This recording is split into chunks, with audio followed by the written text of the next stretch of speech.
are singing this very deep devotional prayer by Srila Basu Ghosh,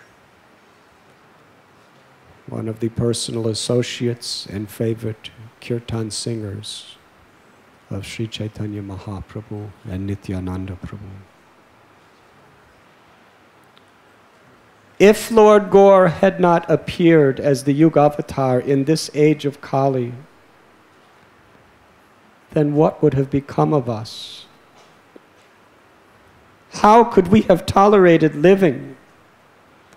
Who in this universe would have ever learned about the topmost limits of the loving mellows that comprise the glory of Radha? Who would have had the power to render ecstatic devotional service that follows in the footsteps of the damsels of Braj? Indeed, the clever expertise of the Braj Gopis is a prerequisite for entering the supremely sweet forest of Vrindadevi. Oh, please sing again and again the glorious qualities of Lord Gauranga.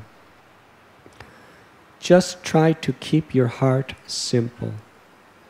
Not even one person within this ocean of nescience has ever seen such a magnanimous personality as he. Even though I chant the holy name of Lord Gauranga, somehow I still have not melted in ecstasy. How then have I maintained the burden of this body? How has the Creator fashioned this body with a stone in place of Basu Ghosh's heart?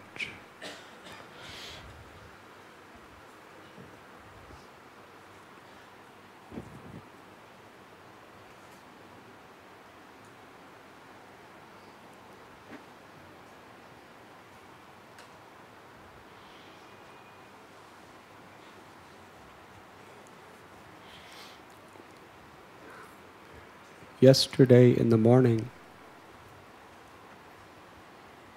by the inspiration of His Holiness Barsana Swami Maharaj, we discussed Sri Chaitanya Mahaprabhu as the Avatari, the source of all incarnations of the Lord, and He who possesses all the potencies of all the avatars. Shri Krishna Chaitanya Radha Krishna Nahi Anya. Lord Chaitanya is Radha and Krishna who have appeared in one form. Krishnadas Kaviraj Goswami reveals, Radha Krishna Pranaya Vikratir Hladini Shakti Rashmat Ekat Manamapi Bhuvibhavade Habidam Gathao Tao Chaitanyakyam Prakatam Adanathadvayam Chaityamakyam Radha Bhavaduti Subalitam Nomi Krishna Swarupam. The Absolute Truth is one, the source of all that exists, Him from whom everything emanates, all material and spiritual worlds. But that one truth, which is the source of all living, expands Himself into two, eternally, without beginning or end, for the very purpose of the Absolute Truth's existence. Rasovai Saha. Krishna is the reservoir of all pleasure. His ultimate pastime in this spiritual world is simply to enjoy. Because we are part and parcel of Krishna, we have that eternal longing for enjoyment. Every living being is seeking pleasure, because Krishna is always seeking pleasure. But the difference between Krishna and ourselves is in this conditioned state of material existence because we identify with a temporary body and a temporary mind, and we're trying to find pleasure through temporary objects. We are continuously frustrated. All attempts for happiness in this material world inevitably must bring pain. Dukhalayam ashashvatam.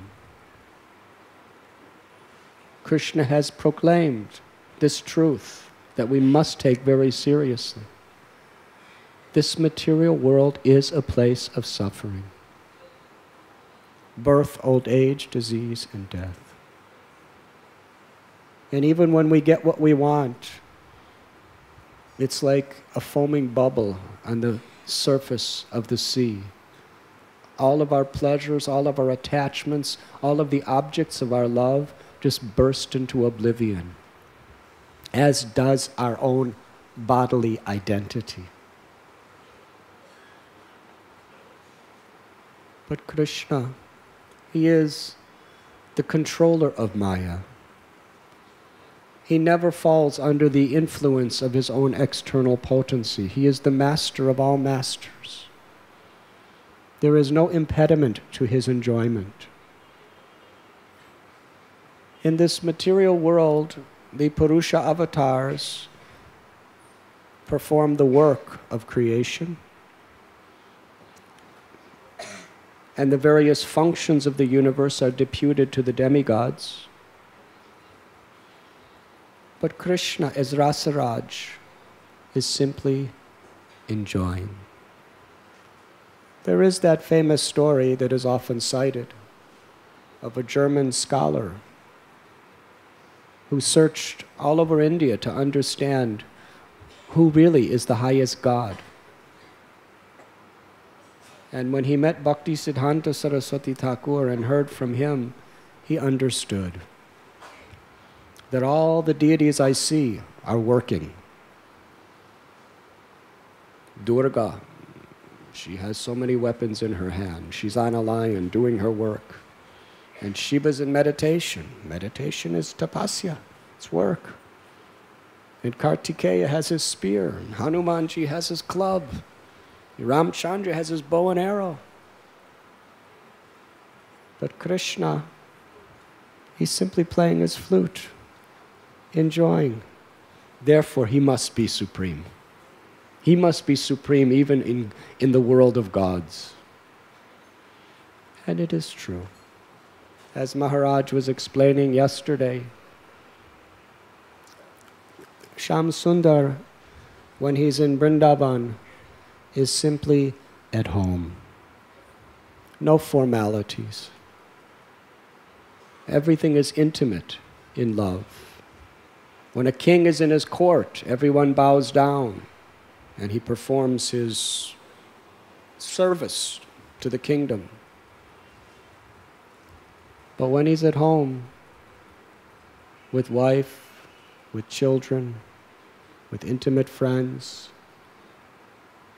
he enjoys the deepest satisfaction. Vrindavan is the supreme, highest realm, which is Krishna's most pleasurable home. And he expands himself eternally as his own Hladini Shakti, who supplies ultimate pleasure for him. For the sake of love, Radha and Krishna are eternally performing their pastimes. And factually, that love between Sri Radha and Gopinath is the supreme and only reality. Everything else is an illusion. In the spiritual world, the love of Radha and Krishna is all that exists. In other planets and Vaikunthas, it manifests as the love between Sita and Ram. It also manifests in part and parcel form between Krishna and his devotees. But the fact is, the only reality is divine love. Everything else is either a perverted reflection or illusory.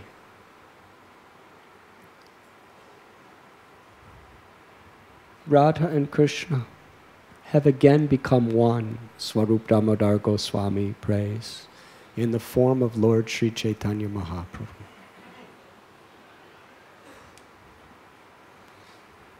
And he has come with the complexion and the devotional sentiments of Srimati Radharani. But not only that, he has come to distribute that love of Sri Radha and the gopis of Vrindavan to the world indiscriminately. Factually, Sri Chaitanya Mahaprabhu has come to give what no other incarnation has ever given. Therefore, he is the most magnanimous, most merciful to the most fallen. Narottam Das Thakur prayed, Patita Pavana Hetu Tava Avatar. Of all avatars, you are the most merciful to the most fallen. And that is a fact. To give the highest revelations of the spiritual world to the lowest people of Kali Yuga is something that can never be understood and appreciated by anyone's mind in full. Giving the highest thing to the lowest people, at the lowest time, freely. That is Lord Chaitanya.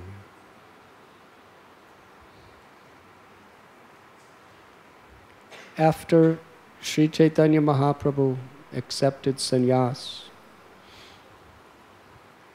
he immediately wanted to go to Vrindavan. That beautiful story we know. In Katwa, Keshav Bharati Maharaj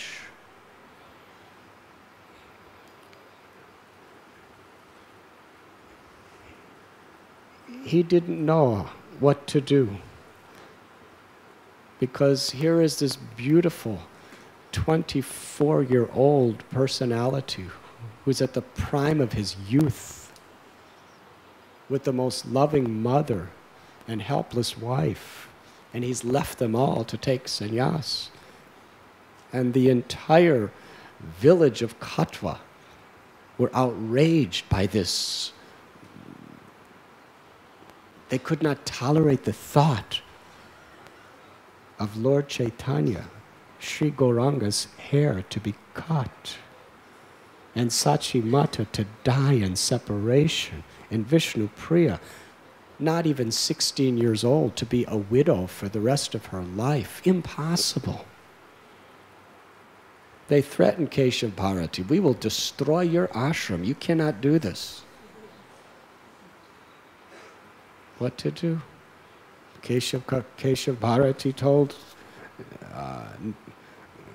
Sri Gauranga that I cannot give you sannyas unless you get permission from your mother. So he started running back to Navadvip. Keshav Bharati Maharaj called him back. He said, you can do anything. You can do anything. I should not bother you going all the way back and forth. And there was that most fateful, historical Leela of the hair-cutting ceremony. The barber himself, how was it possible? Seeing the beautiful silken hair of Sri Chaitanya Mahaprabhu, it was the most beautiful thing on all of earth. But it was different than anything beautiful that we see with these material eyes. Because Lord Chaitanya Mahaprabhu's beauty and his flowing hair was a beauty that we considered our own. If you see somebody beautiful, it's their beauty. But Lord Chaitanya Mahaprabhu's beauty awakened love in people's heart. And in love, when there is a reciprocation of love, there is a conception of a possessiveness. Yes? By cutting Lord Chaitanya's hair, you're cutting your own heart. The thing that everyone there was most attached to in the entire creation was about to be destroyed before their eyes. It just wasn't he was beautiful and you're making him not so nice. No. They were so attached with such deep love. Their identity, everyone there, their identity was intimately intertwined with Lord Chaitanya's beauty because of their love for him and his love for them. Therefore, cutting that hair was worse than death. It was more painful than any pain. Because there is no greater pain in this creation than a broken heart. People can survive terrible pain of disease. But when there's broken heart, there's just nothing you can do about it. People commit suicide. They can't live with it. They go into utter depression. There's just nothing you can do. It's just a pain that's all pervasive, 24 hours a day. That's what broken heart is about. And we're talking about broken heart for a perverted reflection, understanding of an infinitesimal little jiva. And we see how it affects people.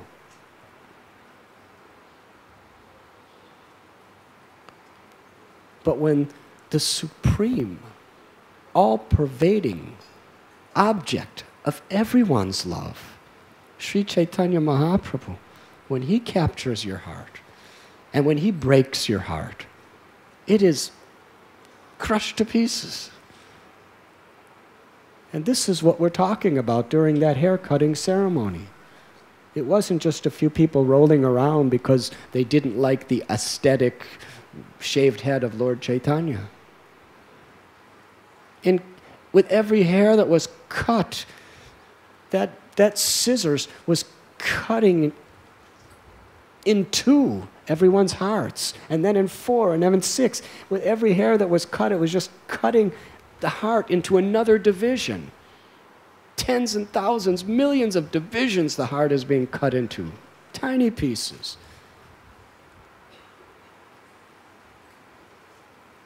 But Sri Chaitanya Mahaprabhu, in the process of doing this, simply increased everyone's love.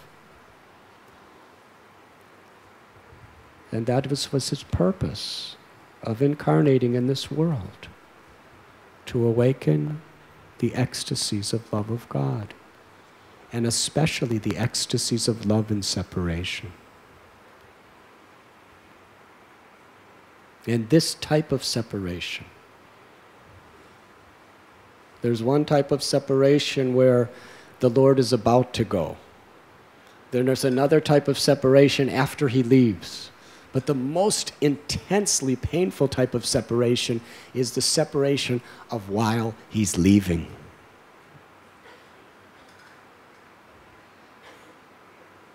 When the gopis heard that Akrura was going to take Krishna away, they were immersed in deep separation.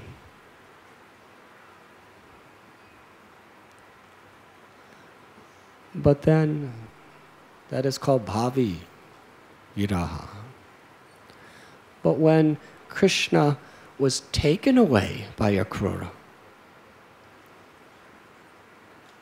then every day they were just praying and hoping that he would return. That's the only thing that kept them alive, is he gave his promise, and they were expecting that he would return.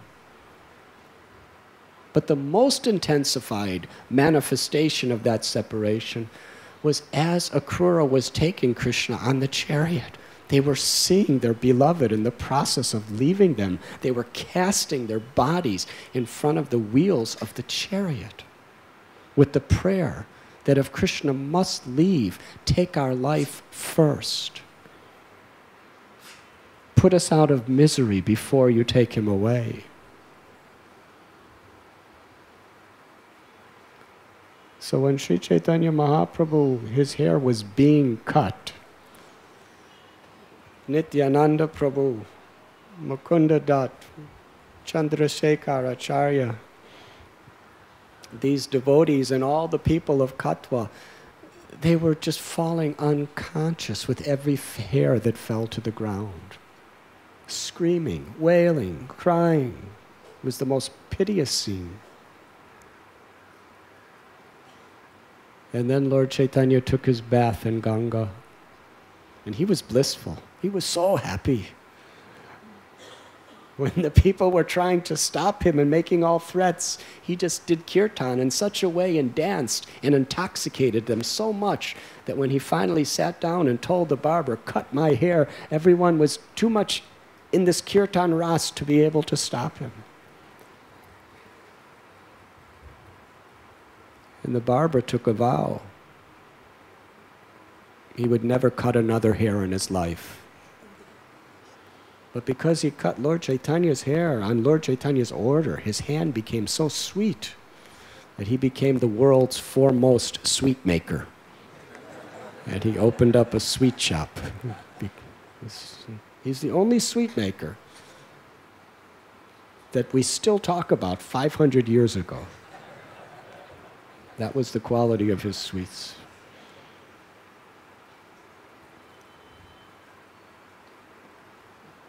After the bath, they sat under that tree, and Lord Chaitanya Mahaprabhu, he said to Keshav Bharati, is this the mantra you want to give me? And whispered it in his ear. And Keshav Bharati Maharaj said, this is very good mantra. And then he gave the same mantra back to him. The sannyas mantra of the Gaudiya Sampradaya, which is the supreme renunciation Lord Chaitanya revealed. That sannyas means renunciation, and the ultimate renunciation is to follow in the footsteps of the gopis. Because their renunciation is unparalleled.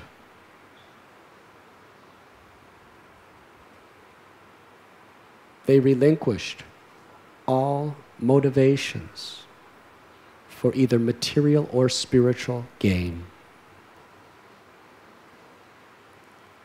Everything was only for the pleasure of Krishna. And the intensity of their desire to please Krishna is all-inclusive.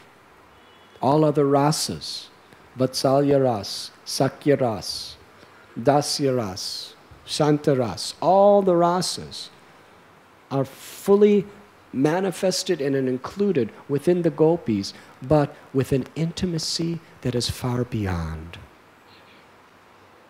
So Sri Chaitanya Mahaprabhu's sannyas very much fulfilled both his external reasons and internal reasons for coming to this world.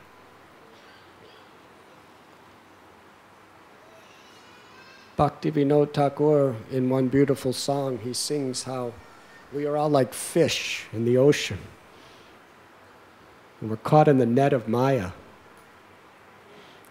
But Lord Chaitanya Mahaprabhu, he saw that we were all like fish in the ocean of birth and death, and the net of his mercy was trying to capture everyone. And in Sri Navadvip Dham, he captured almost everyone through the net of his Harinam Sankirtan movement and his beauty and charm. But there were those who were proud of their high birth, proud of their knowledge and education, proud of their abilities. And it is a universal truth that devotion cannot sit in the heart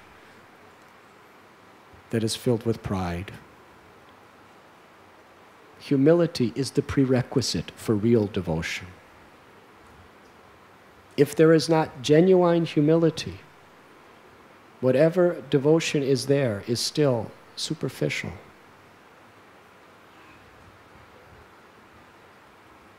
So Sri Chaitanya Mahaprabhu, to reach to the people who were too proud to accept his mercy, His Holiness Barsana Maharaj was describing so beautifully yesterday how the students of Navadvip, who were high Brahmins, they were attacking Lord Chaitanya. They were blaspheming him. They were even threatening. If he does anything else to the Brahmin class, we will retaliate. Now, who's going to hurt Lord Chaitanya? In this regard, I'll revert back a little, just to show who is Lord Chaitanya. One day in Srivasangam, there was kirtan going on. And Advaitacharya, he entered into the mood of the gopis. This is Mahaprabhu. We usually think of Lord Advaitacharya as Mahavishnu or Sadashiva, the original form of Shiva in the spiritual world, and the original Purusha, Karanodakshai Vishnu.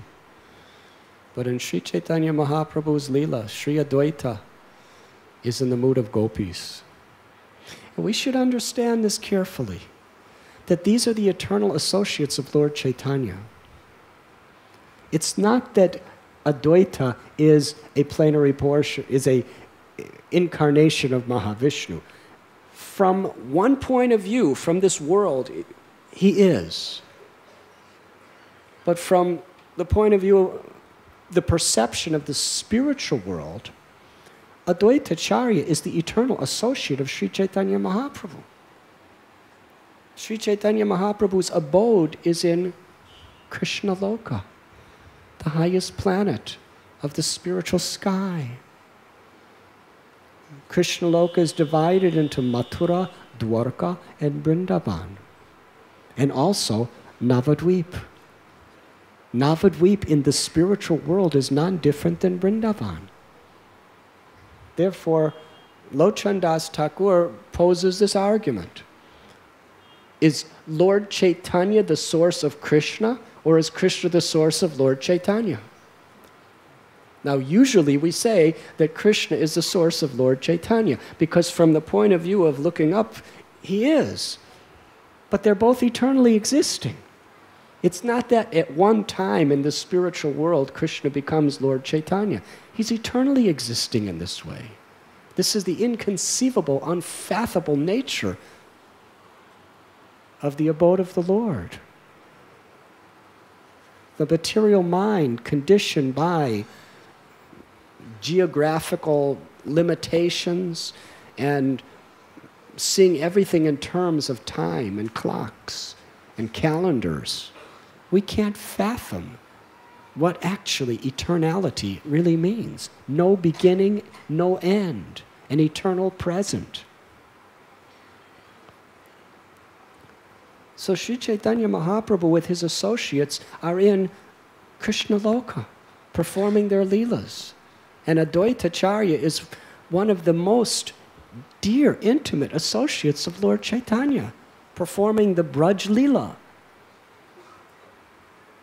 in Navadvip.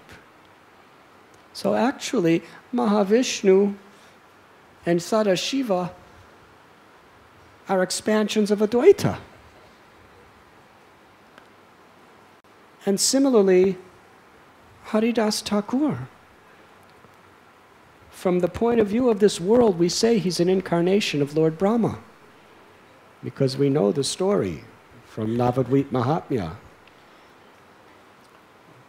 Lord Brahma stole the calves and the little cowherd boys for 1 year by earthly calculation, just to see who is this Gopal who killed Aghasura so effortlessly. And who is this Gopal who first he kills the massive Asura Agha, who even the demigods were petrified in fear of. And I see him with these little cowherd boys, ordinary looking little cowherd boys, just playing and speaking all cowherd jokes. And Krishna's taking food right from their mouth and eating it. He's Yagyabhuk. Brahma couldn't understand. He had to test him. But then after he tested him, Krishna When he manifested himself as all the gopas and all the gaffs, Brahma realized that I am the greatest father and controller within this universe. And I thought I was good. I thought I was something great. But when a firefly is in darkness, he thinks he's illuminating all directions. But when the sun rises, the firefly realizes, I am insignificant. That was Brahma's realization. And he surrendered to Krishna. And he performed tapasya. He performed tapasya because he wanted to give up this big creator role and just wanted to be a humble devotee. He performed his tapasya in Navadvip. And Sri Chaitanya Mahaprabhu appeared to him and revealed that in your next, I am going to come into this world for a very secret purpose. I am Krishna, but I want to taste the sweetness of Radharani's love, and I want to distribute that love to the world through Harinam Kirtan.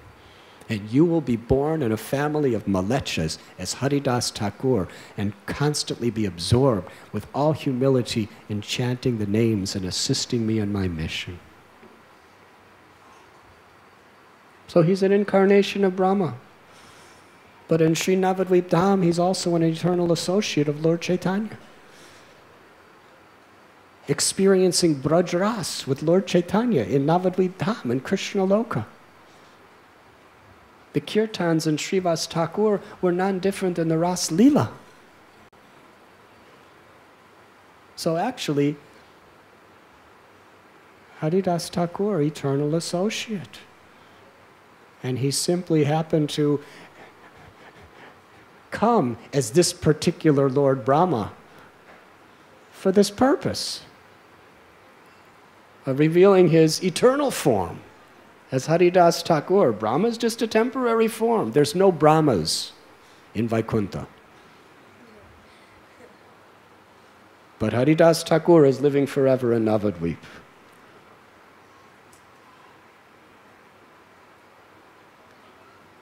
So Sri Chaitanya Mahaprabhu, his taking sannyas was to fulfill this purpose of reaching out to the people who were so proud that they escaped the net of his mercy. And such an act of compassion. Sometimes Srila Prabhupada would be on the verge of tears when he would speak about this. Who could leave such a loving mother as Sachi Devi? Now, for us, it wasn't so difficult to leave our mothers with all the love we have for them. But if Sachi Devi's your mother, Sachi Devi, Varsana Maharaj revealed yesterday, she was just not an ordinary woman. Lord Chaitanya revealed the truth to her that she forgot due to her Yogamaya potency. She was Prishni, the mother of Prishnigarbha. She was Aditi, the mother of Vamanadev. She was Devaki and Yashoda, the mother of Krishna. She's the eternal mother of the Lord, Yashoda, in the spiritual world. She's the ultimate, complete whole of Vatsalya Ras. Just as Srimati Radharani is the summum bonum of conjugal ras, Yashoda Mai is the summum bonum of Vatsalya Ras. All Vatsalya Ras is ultimately emanating from her. How to give up such a mother who's helpless, who's going to be brokenhearted? And Vishnu Priya was goddess of fortune, more beautiful than anyone in the entire universe, and so pleasing. Vishnu Priya, her life was a total sacrifice of service for the pleasure of Gauranga. She had no other thought ever in her heart except what will please Vishwambar. Nothing else. Can you imagine having a wife like that? Never disobedient? Never do anything except please you and serve you? Advaitacharya was dancing in the mood of a gopi in separation from Krishna. He was rolling and rolling and rolling in the courtyard like anything. And he was weeping and crying for 3 hours. And Srivas Thakur and the others somehow or other made him composed. And after he sat quietly, they went to take bath in Ganga. And while they were in Ganga, again Advaitacharya entered into the mood of gopis and started rolling on the ground crying. Sri Chaitanya Mahaprabhu was in his own house, the house of Sachi Devi. But he understood Advaita's heart. Because the Lord, wherever he is, he knows the heart of his devotee. So he came to Srivasangam. And he took Advaita by the hand and brought him into the temple room. And he asked Sri Advaita Prabhu, "What benediction can I give you?" And Sri Advaita Prabhu, with folded hands, tears in his eyes, he prayed, "You have fulfilled my every desire. You have descended into this world to give your mercy to the fallen souls. And now you are standing before me. My only desire is please accept me as your servant eternally. That's all. I have no other desire." Lord Chaitanya said, "I have already given you that benediction. Ask for something else." So Advaitacharya revealed his heart. What Arjuna saw while sitting in his chariot in the battlefield of Kurukshetra, please let me see that. Sri Chaitanya Mahaprabhu smiled. Suddenly, Advaitacharya saw himself sitting on a chariot. And then he saw 2 massive armies of millions of soldiers fighting with one another. He was looking around at this. And then he saw the Lord. Sri Chaitanya Mahaprabhu has manifested his 4-armed form. And then he saw Lord Chaitanya manifest Virat Rupa, the universal form. He saw in the body of the Lord the sun and the moon and all the Himalayan mountains, and he saw all the oceans of the whole world. He saw unlimited heads, unlimited hands, unlimited mouths. And what Advaita saw was something very instructive. He saw all those who blaspheme Vaishnavas being devoured by those flaming mouths. Hare Krishna. Sri Advaitacharya was in great awe and reverence. With folded hands, he started offering prayers to the Virat Rupa. And just at that time, Nityananda Prabhu was roaming throughout Navadvip. And because Nityananda Prabhu and Lord Chaitanya, although they are 2 bodies, their heart is like one. That is the intimacy of their love. So Nityananda Prabhu was thinking in his mind that just at this moment, Lord Chaitanya is showing his Virat Rupa to Advaita Prabhu, I'm going. So he came, but the doors were locked. So he knocked out. He didn't even knock. He just came and stood at the door. And Lord Chaitanya opened the door and said, please come in.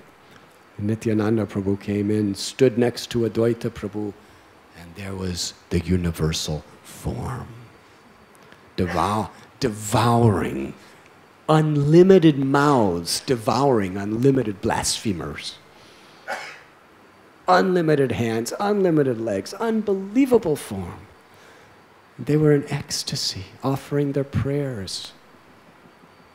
And Sri Chaitanya Mahaprabhu, he was dancing as the universal form was manifest. He was dancing in kirtan in ecstasy.